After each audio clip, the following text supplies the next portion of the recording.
The Walnut Creek Extension District, a division of K-State Research and Extension, covering Rush, Ness, and Lane counties. Here's Insight with Extension. Could agri-tourism be the additional revenue stream farmers need? Maybe so. I realize that most producers don't need something else to take up more time, and I also know that agritourism is probably the last thing that they would typically consider.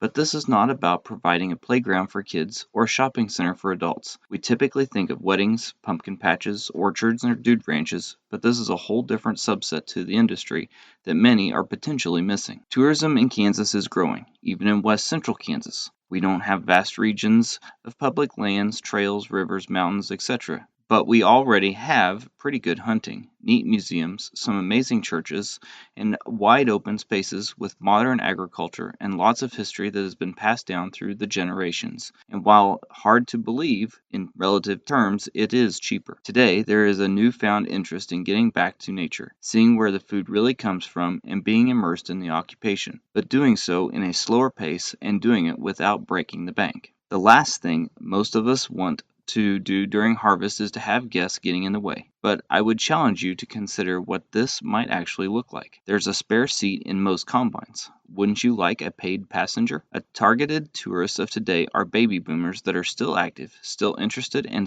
in many cases reminiscents of either their childhood or what the stories were told to them long ago. They are largely traveling in campers and only need space to park and expect to pay for amenities. Those that have ventured down this path have used online tools such as agents and businesses that take care of bookings, have insurance, and are available for consultations. The state of Kansas already has agritourism policies in place that cover liability. It will take some planning and it will mean making changes. We are all busy, but this doesn't mean we stop what we are doing. It just means that it might take a little longer because there's a passenger along. Those that want to see the ag industry do not expect everything to be perfect and flawless. The adversity and difficulties that we face are what sets us apart. So in the sake of time, if you are thinking about added revenue, needing to diversify, or wanting to bring on another generation into the business, consider what this might look like for you.